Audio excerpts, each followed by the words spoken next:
જેમનું રેસ્ક્યુ કરવામાં આવ્યું 70 થી વધુ લોકોનું રેસ્ક્યુ કરાયું। ફાયર અને એનડીઆરએફના જવાનો લોકોની બહારે આવ્યા।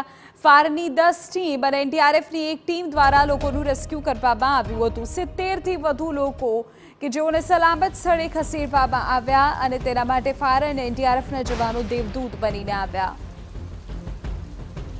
ફસાયેલા લોકોને જે પ્રકારે રેસ્ક્યુ કરાવશે એ દ્રશ્યોમાંથી પણ જોઈ શકાય છે।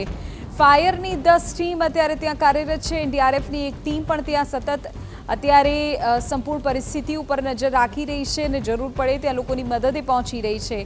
જામનગરમાં નીચાણવાળા વિસ્તારોમાં ફસાયેલા લોકો કે જ્યાં તમે જુઓ ગળાડૂબ પાણી ભરાયેલા છે ત્યાંથી 70 લોકોનું રેસ્ક્યુ કરવામાં આવ્યું છે, જેમાં નાના બાળકોનો પણ સમાવેશ થાય છે।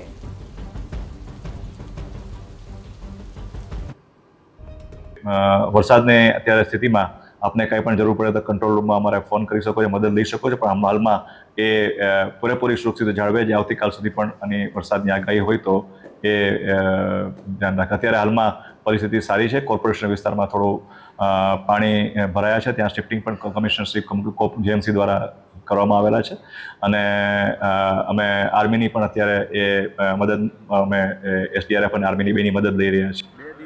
ભારે વરસાદને આગાહી ભાગરૂપે આજે જામનગર શહેરની અંદર રણજીતસાગર ડેમ છે તે 5 ફૂટ ઓવરફ્લો થઈ રહ્યો છે। રંગમતી ડેમના 5 પાટિયા ખોલવામાં આવેલ છે। એટલે હું દરેકને જામનગરના ward number 16, ward number 12, ward number 4, ward number 2 અને વોર્ડ નંબર 10 અને 11 આ 5-6 વોર્ડ છે એના નદી વિસ્તારમાં આવતા નાગરિકોને મારી વિનંતી છે કે જે નીચાણવાળા વિસ્તારોમાં રહેતા હોય તે સલામત સ્થળે પોતાની રખેવાળી। આ તરફ જામનગરમાં